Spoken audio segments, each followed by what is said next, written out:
Welcome to The Other Side, Mississippi Today's political podcast. The Other Side lets you hear directly from the most connected players and observers across the spectrum of politics in Mississippi.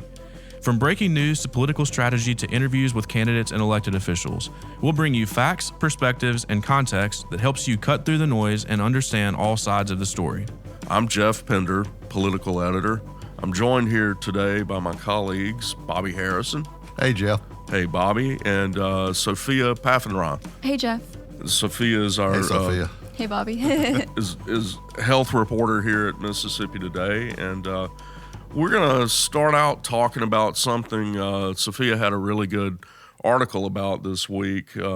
Definitely go to our website and read it. But we're about to have a newly passed law go into effect to allow for presumptive eligibility for Medicaid for pregnant women. And Sophia, really good article. This is a big deal, right? It's a big deal, yeah. So presumptive eligibility for pregnant women passed this session. And this is a concept that has actually been around for a long time. And states can choose whether or not to implement it. But it makes the biggest difference in states that have not expanded Medicaid. So essentially, it's exactly what it sounds like, which is that if you are pregnant and you are low income, then you will be presumed to be eligible for Medicaid by your doctor, and you will start receiving care immediately covered by Medicaid even before your Medicaid application is officially approved. So why does that matter? So that matters because in Mississippi, since we have not expanded Medicaid, eligibility is quite strict for Medicaid. So since Mississippi has not expanded Medicaid, eligibility for Medicaid is quite strict. So in addition to having to fall below a certain income level to qualify, you also need to belong to one of three categories. You have to either be pregnant, parenting, or disabled. So first-time mothers who are pregnant with their first child will not have already been on Medicaid.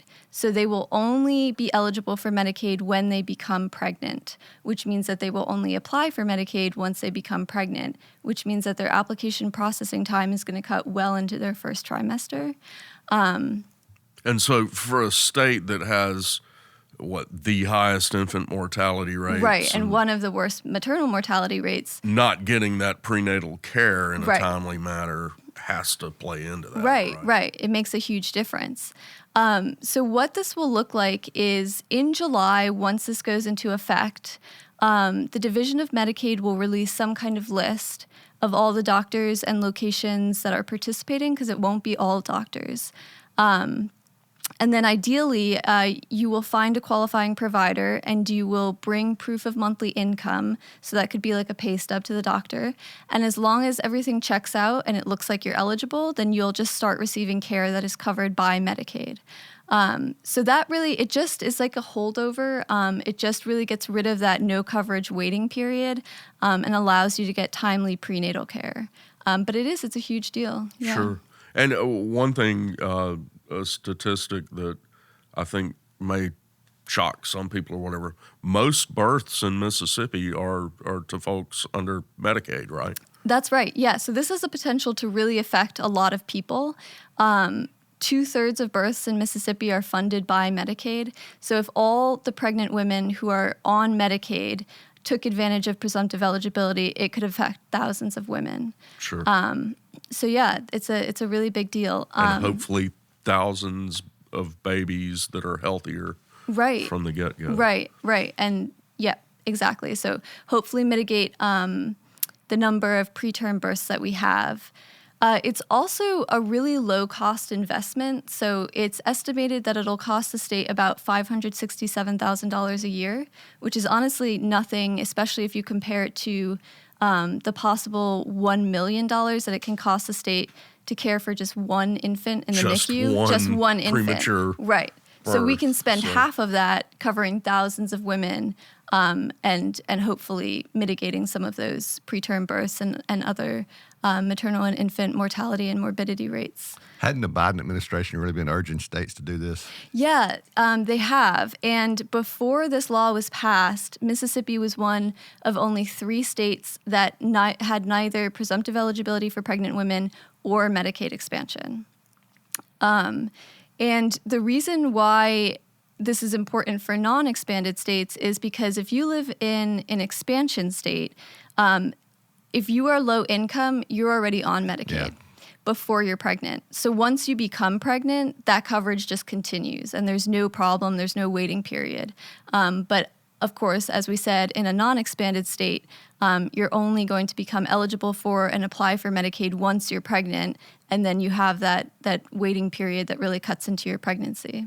You know, the legislature did this, the recently passed 2024 session. I guess it was just one session ago in 2023 where they extended the coverage for mothers after giving birth from 6 weeks or 2 months or whatever it was to 12 months. To a year, which was a big deal for the maternal issues in turn. Right. So while we hadn't expanded Medicaid, which we've written about and talked about a lot, and we'll continue to talk about that, I mean that the state has done some things to at least help mothers in terms of health care. Yep. Yeah. So ideally now, if you're a pregnant, low-income mother, you can receive care right from the start of your pregnancy to 1 year postpartum. The eligibility for the income is 194% of the federal poverty level. So you do have to fall below that. That's about $29,000 annually for an individual. And it goes up about $10,000 for if you have, one child, 2 children, 3 children, et cetera. Sure. Who pushed this bill, this legislation? Yeah, so this bill was authored by House Medicaid Chair Missy McGee, and it passed really early on in the session. So it passed the House unanimously, overwhelming support in the Senate, and it was signed into law by the governor, I believe, mid-March. So this happened really early on. Yeah. But it goes into effect in July 1st. It goes into effect July 1st. Yep. So it's coming up real soon. Yeah. Okay.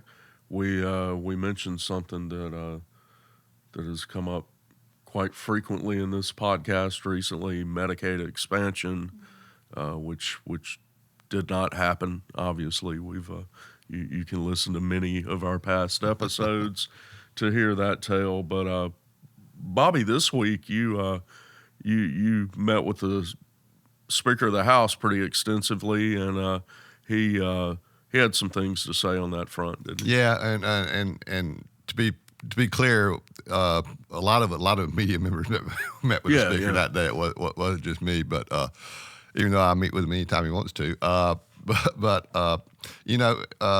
Right before the session ended, after the Medicaid expansion negotiations fell apart, and it was apparent it wasn't going to happen this year. He seemed a little. He talked as if he was a little questionable about how if this was going to continue to come up in upcoming sessions, whether it would come up again in 2025. He just said, "Well, we'll look at it, we'll see," but he didn't. He didn't make any firm commitments. Now, when he spoke to us just recently, a couple of weeks after the session ended, and maybe a little bit time for him to clear his head of a very chaotic session, he seemed pretty intent on bringing this bill up again and trying again in the 2025 session to pass Medicaid expansion. He talks about the same talking points, and they're good talking points. How this makes sense for healthcare providers. It makes sense for Mississippians who are the working poor to have health insurance. He talks about where he just has seen up close from being a rural Mississippian how lack of health care and a lack of hospitals can impact a community in such a bad way. So he seemed pretty intent on this legislation coming back up in 2025. And, Geoff, you were there. I mean, the lieutenant governor over in the Senate, why we kind of blamed the Senate rightfully so for this bill dying in the 2024 session. He seemed pretty intent on it. He vowed to tackle it again as well. Even though it was what he views as Medicaid expansion may not be what Right. is viewed as may not work. I mean, but there's that. He wants to at least put a bill on the books to get started with Medicaid expansion. He didn't shy away from that when we talked to him at the end of the 2024 session. Yeah, and I guess here recently he penned an opinion piece. That's right. Pretty widely published around the state that he thinks the work requirement the Senate stood pat on, that actually, the real politic is it might kill expansion. He thinks he can essentially go to Washington and talk the feds into it. So yeah, he equates it to when he was Secretary of State, and the state passed. I think it was through the initiative process. Did a voter ID? It requires some type of government issued photo identification to vote. When that was passed, he says he was able to go to Washington and get the federal government to approve that. The Obama administration. I appreciate Lieutenant Governor, and I appreciate his confidence in his ability to sell something, but there are some distinct differences between the two issues. I mean, when the photo ID had come up, the U.S. Supreme Court had already said that essentially said that photo identification was okay, and the lawsuits that were happening in other states were because of photo identification with a lot more restrictions than what Mississippi put on their photo identification. And to his credit, as Secretary of State, he was able to implement a photo identification that while you may not like photo identification, if you were going to do it, you want it to be fair, and his was fair. Some states didn't make it fair. Like, for instance, in Texas, they had a photo identification that you could vote with a photo ID, with a hunting license, but you couldn't vote with a government-issued public university ID card. So there were some differences, and so I just think it'd be a lot harder to convince the federal government to approve a work requirement than a photo identification for voting. Right. Yeah. Well, we shall see, and maybe in the meantime, we have a few months. Maybe the House and Senate can get a little closer on this issue. Well, hopefully, if they're serious about this, they'll be working in off session, and maybe it's time to do some public hearings more so than they actually did during the 2024 regular session. Go out, do some, they have the ability to hold hearings throughout the state to get input from people, and I think that would be helpful in this process. It's not unheard of, legislators have done that with issues in the past.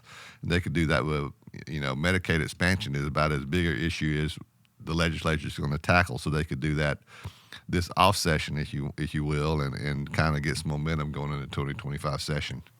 Sure. Well, anyway, yeah, some pretty big news on the health front this week, and again, would really like to recommend Sophia's article at MississippiToday.org. And I will point out, Sophia, you also had a chart in there that people can look at the eligibility income guidelines. Levels, yeah. Sure. So again, that highly recommend that article, and if you're wondering if you might qualify, you can look at that chart. Yeah, it's interesting. The income eligibility for pregnant women is a lot higher than it is for the Medicaid expansion for just the general working poor. Exactly. 194% of the federal poverty level. Opposed to 138 for expansion. Yep. That's right. Sure. Well, guys, thanks for being here, and we will talk with you soon. Appreciate it. Thanks, Geoff.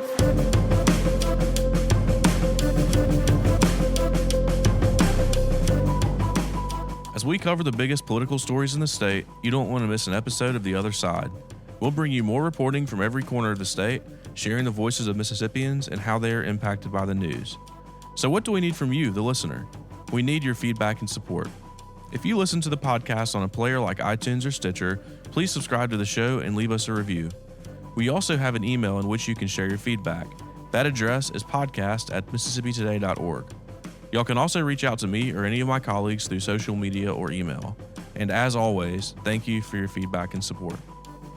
Subscribe to our weekly podcast on your favorite podcast app or stream episodes online at mississippitoday.org/theotherside. For the Mississippi Today team, I'm Adam Ganeshow. The Other Side is produced by Mississippi Today and engineered by Blue Sky Studios. We hope you'll join us for our next episode.